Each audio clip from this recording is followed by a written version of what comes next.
काहे? आधा तो तुम्हारे जीवन साथी खाएंगे, आधा तेरे पेट में आ जाएगा। यदि ये बात होती तो महाराज पंडित जी शादी कराते समय ये भी संकल्प कराते कि बीमार पड़ोगे, यदि डॉक्टर 2 दवा लिखेगा, 2 गोली, तो एक अपने खा लेना, एक अपने देवी को खिला देना। कहा तो हम ही भूल गए हैं। अच्छा, तो एक भुलक्कड़ की भी आदत होती है, भूलने की आदत होती है ना।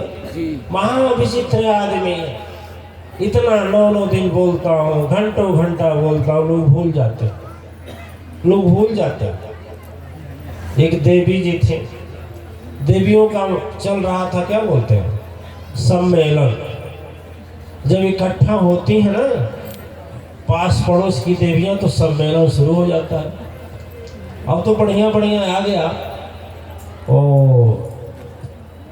ये ढील चिल्लर मारने वाली दवा, नहीं तो देवियां बैठ जाती थी, जो 50 के पार थे, और जो नहीं रहती थी उसमें से ऐसे ऐसे करके जू निकालती थी, और बात शुरू हो जाता था पहले समय। अब तो थोड़ा ऐसे शैम्पू निकल चुके हैं कि मर जा रहे हैं सर के जू, लेकिन अब भी देखते हैं, निकलवाते हैं सब। माँ बेटी का मित्रता इसी से ज़्यादा हो जाता है, सहेली ज़्यादा हो जाती है। बेटी माँ का निकालती है, और बेटी माँ का, और माँ बेटी का निकालती है, इसलिए प्रियता हो जाती है। और पिता से प्रियता बच्चे की हो जाती है, कहानी सुनते घूमते, ठीक है। अब देवियां इकट्ठा हुई तो सभी अपने अपने पति की बड़ाई करने लगे। हालांकि कम बड़ाई करती हैं, लेकिन वो देवियां बड़ाई करने लगी। एक देवी का नंबर आया तो बोली पति से, बोली आपको मालूम है मेरे पति कैसे हैं? कहा नहीं तो। कहा मेरे पति सबसे बड़ा भुलक्कड़, इतना भुलक्कड़ पति किसी को न दे। भगवान है, अम्मा चाहे भाग्य। और कदू सर की बोली चुप रहे, तेरा क्या, तेरे से ज्यादा तो मेरा भुलक्कड़ है। तीसरी बोली वाह तुम भी झूठ बोल रही हो, ये भी झूठ बोल रही है, मेरा पति जो है ना सबसे भुलक्कड़ है। चौथी बोली भुलक्कड़ क्या, अरे पूरा बतिया तो बता। पहली बोली क्या बताएं, भेजते हैं जाइए लेकर आइए क्या, टमाटर। और बाजार में जाते हैं तो भूल जाते हैं। अब बताइए सारी सब्जी बन गई, सारी चीज़ें बन गई, सब्जी में टमाटर डालना है तो आएगा तब न बनेगा। तो आधा घंटा बाद आते हैं तो पूछते हैं कहो काहे खातिर भेजल हो। अब बताइए क्या बोला। हम भी बोलती थी कि मुंह हमारा वाया पर हम जाते खुद ले लो। दूसरी बोली तो ये कौन मार भुलक्कड़ई है, मेरे पति का भुलक्कड़ई सुनो ना। वो पत्नी अपने पति का गुणगान करने लगी, बोली जानते हमारे पति कैसे हैं, हम भेजते हैं जाओ लेकर आना टमाटर, तो वो तो आधा घंटा में पूछने आते हैं ना, वो 3 घंटा में आते हैं। और बोलते हैं सुनिए देवी जी हम भी कम तेज तर्रार नहीं है, लिए अथवा तक कहाँ थे। तो बोले 3 घंटा घूम घूम कर सोच रहे थे कि आप क्या लाने के लिए भेजे। और जब झोला खोलती हूँ तो उसमें टमाटर की जगह रहता है गाजर। ठीक है, तीसरी की पारी आई। अरे आप लोगों की बात नहीं कर रहे हैं, आप लोगों को कोई ऐसा नहीं है, हम आपकी नहीं कर रहे। तीसरी की बारी आई, तीसरी पत्नी बोली ये कोई खास भुलक्कड़ है, अरे हमारे पति तो सबसे ज्यादा उससे भुलक्कड़ है। बोली क्या भुलक्कड़ है?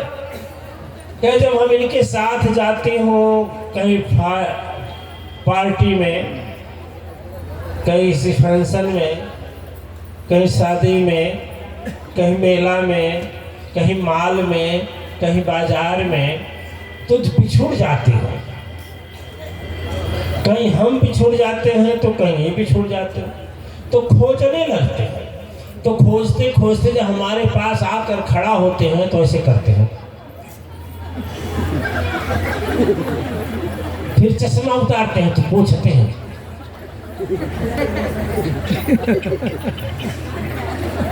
फिर बोलते हैं अरे अच्छा सुनिए सुनिए देवी जी, बहन जी, आपको हम कहीं देखे हैं क्या?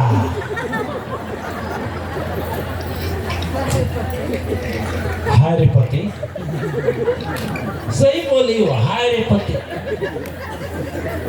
जिस जो एक ही घंटा में इतने भुलक्कड़ कि भूल जाते हैं कि मेरी पत्नी है कि कोई देवी या बहन जी दूसरी नहीं, पत्नी कहते तो लेनी का देना पड़ जाए। देवी आत्माएं जो भुलक्कड़ होने की आदत है ना, ये भुलक्कड़ होने की आदत है, इस भुलक्कड़ की आदत छोड़ना होगा। सदगुरु क्या बताते हैं उस पर ध्यान करना होगा, उसको अपने मन में अच्छी तरह से सजा कर रखना होगा, क्योंकि सारा चीज भूल जाएगा तो काम चल जाएगा, लेकिन सदगुरु की वाणी यदि भूलेगी तो बात नहीं चलेगी। दिव्य आत्माएं योग में, योगा तो बहुत है लेकिन 2-3 योगा बहुत जरूरी है करना, जो आपके शरीर की शक्ति और फुर्ती बराबर रखेगा। ठीक है ना, शरीर की शक्ति और फुर्ती बराबर रखेगा। यदि योगा नहीं करेंगे तो आप भी शांति जी हो जाएंगे, चाहे वो यहाँ की शांति हो चाहे बॉम्बे की शांति हो। यहाँ की भी शांति बड़ी खुश है कि गुरुजी हमारा प्रमोशन कर दिया, कुर्सी पर बैठने को मिल गया। वसुंधरा की भी पारी है, कुछ शाम से कुर्सी लग जाएगी। क्यों? डॉक्टर बोला है ज्यादा देर तक बैठना नहीं। स्पाइनल जब दिक्कत होती है तो डॉक्टर बोलते हैं सीधे बैठो, कुर्सी पर बैठो। ठीक है, घुटने में भी प्रॉब्लम होता है तो आदमी जानबूझ करके नहीं बैठ पाता है। यदि आप योगा नहीं करेंगे तो सचमुच एक दिन आपको चेंज करना होगा। योगा करना जरूरी नहीं, बहुत जरूरी है। हंसना और सदगुरु और माँ का याद करके हर पल जीवन बिताना, यदि आदत पड़ गई तो मैं गारंटी लेता हूँ कि आपको कोई बीमारी